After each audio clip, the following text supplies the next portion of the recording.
Hey y'all, it's David, the Georgia photographer. Today I was going to shoot a video outside.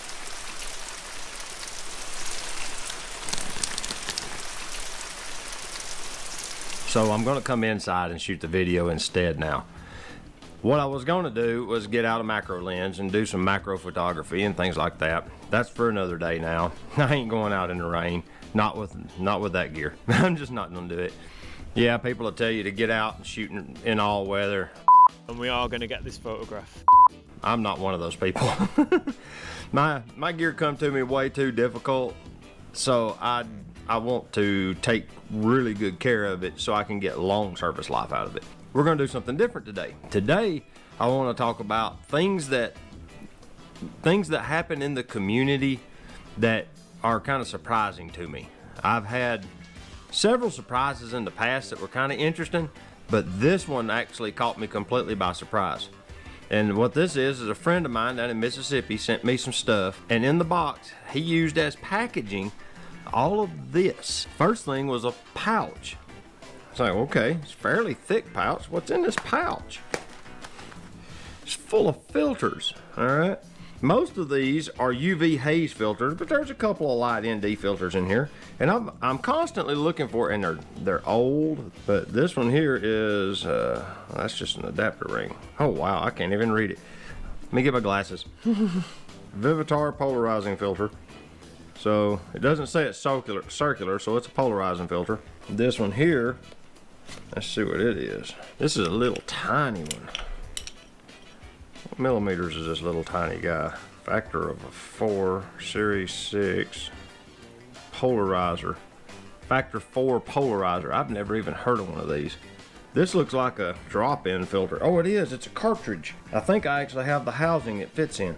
But yeah, this is a drop-in cartridge style filter. It doesn't even have threads on it. You put it inside a little housing and then screw a retaining cap over it. It's got a little nice case. The rest of these are pretty much UV haze filters and things like that. But it's just interesting to see this vintage gear. I'm gonna clean up these filters and see what they look like. I'm starting to amass a pretty fair collection of filters. Then in here we have, oops, a yellow filter. And let's see, Haze 2A, high transmission Haze 2A by Tiffin. All right. On top of that, we have an orange one. Let's see what the orange one's called. I think this one's for effects. Yeah, it's just orange 02, 49mm Vivitar. It's like brand new. These are beautiful. Here's what appears to be an ND filter. Let's see. It's in its housing. 49mm 4X ND. So yeah, there's a 4X ND filter. It won't fit this filter thread. ND filters are always handy. And it comes in a little 4 filter pouch so that you can keep up with your stuff. Then there was this thing. Check that box out. Isn't that something? You can tell it's old when the box looks like that. What this is a macro bellows unit, all right? Or it's a focus assembly for fixed focal length lenses. Lenses that have no focus ring, you would focus them with this. That's what this little knob here does. You can course adjust it by loosening this little lever here, and then that allows you to pull the whole mechanism out to a certain point, and then you lock that little lever, and then once you lock the lever, then you focus from there. See, for macro shooting, this thing is invaluable, and it turns virtually any lens into a macro lens, because the further you mount the lens from the focal plane, the closer it will focus. These things are an amazing tool for that. You hardly ever see anyone use one of these anymore. I've never had one that was this nice. Then there was the leather case. That's a belt pouch. It's got a belt loop on it. But the leather looks like saddle leather. It's well made, but it's old. You can tell by the rust on the buckle. So I open it up. The inside is a sheepskin lined case with a tiny film camera in it. An old Konica. Look at that. The C35. Looks brand new. This thing is so you take off the paper on the back of the film canister box and you stick it in there so you remember what ISO your film speed is and how many exposures it has. That's what that little thing is for. You'll see it on a lot of higher end cameras. It's a little card slot made onto the back door of the camera. You just tear that little corner off and slide it down in there, and that way you knew what kind of film you had in your camera. I don't know how many people remember 35 millimeter.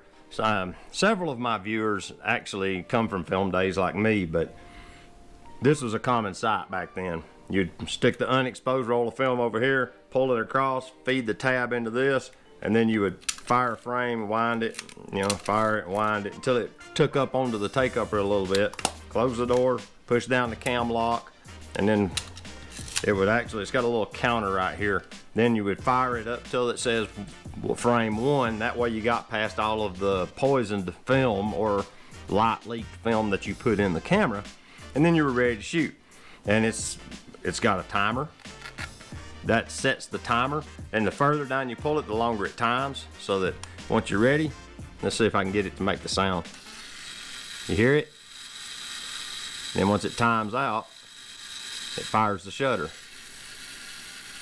And then you'll see the shutter click here in a second. Once it gets, and there it went. You've seen the shutter button reset. That was how you timed photos back in the day. It has metering, so the battery, I haven't taken the battery door off yet. You're supposed to use a coin. Got a coin. See, this little slot's cut at a curve so that the coin fits in it. And typically a nickel fits on best. And you break that loose, and then you can screw the battery door off. These little cameras were quite popular in the 70s and early 80s. Yeah, someone, luckily for me, has taken the battery out of it, which means it didn't corrode it and ruin the camera. That's a blessing in disguise, the fact that it's missing the battery. And I think it's saying right here, it's actually telling me on the door, the removable cap, what type of battery it takes. Let's see if that's what it's saying. It's saying Mercury battery 1.3 volt. All right, they don't make the Mercury batteries anymore, but you can get 1.3 volt batteries, so you don't have to use the toxic Mercury batteries. But they're available. I guarantee you a 1 1/4 volt battery will work too. I've played with them. The metering might be off just a touch, but it'll get the job done. Up here on the lens is non-removable, I don't think. It's got a function here, and I'm not sure exactly what's going on. You got a push button release on it, and it allows you to select it out of auto. I think it's running aperture priority because it says on the front of the lens it's an f2.8 38 millimeter lens, Konica Hexanon. There's your metering LED light, or your photo transistor or whatever it is that's detecting the light for metering purposes right above it. Yeah, it's got a projection. This little bitty lens here projects, based off of the timing of this lens here, it projects some of this image into the viewfinder in the center of it, and they're offset a little bit, and when it's in focus, they line up vertically, is what you see. And it's like yellow kind of colored when I look at the wall. The front ring on it is the focus ring. Yeah, it's got something to do with guide numbers on the back. It must be auto and bulb mode. A, auto, and then B. So you take it out of auto and put it in bulb, and then you can set the guide number. Oh yeah, there we go. Now I can see. You set the flash based on the distance. That's what this is doing. It's locking into these guide number flash distance modes so you can take flash photography with it. Wow. So most people just ran it in auto, if I had to guess. The focus ring's stiff because it hasn't been used in decades. But that's a neat little camera, and it's like new. It's a great piece of kit. It's just interesting, look at that. Someone took snapshots with it. This was someone's camera that they were taking pictures on their family vacation with. It'll go into the collection. I might actually shoot some photos with it, who knows. But yeah, that was a neat little surprise that came in the mail. I always like things like this. It's just neat to see this kind of equipment from back in the day. What kind of surprises, since you're a photographer, and I know it's happened to you, if you take pictures of any consequence and you take photography as a hobby relatively seriously, what kind of gifts have you been gifted because people find things in their closet and it looks like photography equipment, and you're the person they know that does photography, so they assume automatically that you're the person that should possess it, so they bring it to you. Things like this. This is really interesting. Some of these UV haze filters I'll never use, but some of them, like the ND filter, I'll use it. And like, I'm always on the lookout for nice red filters because I like to shoot in black and white sometimes, and if I shoot in JPEG, You run a red filter, and in black and white, it emphasizes the contrast. So I've got a few. I don't have many reds, but I got a couple. And it's always interesting to see those colored filters too. Most of the time they come with the vintage lenses I bought off eBay. There'll be one screwed on the front of almost every one of them. It'll either be a UV filter or a haze filter, or like the blue filters are pretty common with the older ones, I think, because the older lenses had maybe a yellow cast and they were trying to correct for that with those blue filters. I never used filters back in my film days. I didn't really discover them until I got up into the digital era. I don't know why, but that's just the way it works. And the bellows, I may use it some. This one in particular is actually designed for a Pentax M42 mount. So I'll have to get a screw mount Pentax lens to go on it, number one. And number two, I'll have to get a screw mount Pentax to Fuji or Nikon adapter so I can put it onto a camera. If I get like a 200mm lens and run this, I should get some insane magnification with the bellows. So I'm curious to play with that a little bit because it's in good shape. The actual bellows portion of it's in perfect condition. Now, would it be something I use every day? Probably not, but it's something interesting to play with. You know, it's just something interesting to play with. I love to do macro, as you saw in the last video where I was shooting the shots of the rose, you know, and got the close-ups of the lavender and things. I enjoy macro because it's like seeing into another world. I've got a little project I've been doing on the side here that I'm gonna try to do a photo book on, is a goal toward the end of the year. If I can gather enough photos of this genre, I want to try and create a photo book, but for right now it's just a kind of a project, and I may just do prints. I don't know what I'm gonna do, but I'm gonna do something with it.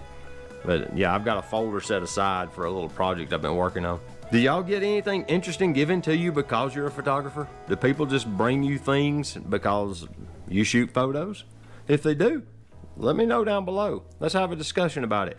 You know, and if you like the channel, if you're new and you're not one of the regulars that I see like Axmar or Taipei Geek or Richard's Outdoor Adventures, and he's the one that actually turned me on to the viewfinder device in the last video as well. If you're new to the channel and you like it, you know, give me a subscribe if you want to see more content. And if you like this video, you know where that thumbs up's at. I really appreciate them. This is weird. How do you make less than 1 cent? YouTube has decided to pay me less than 1 cent. Yeah, that's a less than symbol. What is that about? But I don't have enough subscribers to get monetization, so I don't know what's going on with that. That was weird. It's been zeros ever since they changed the rules, what, about 1.5 years ago? On that part of my analytics, they shut it down. It just went dark. But anyway, this is David, the Georgia photographer, and I appreciate you guys watching, and thank you so much for all the support. I really appreciate it. And get your camera out and go take some pictures. That's it. We'll see y'all. Bye-bye.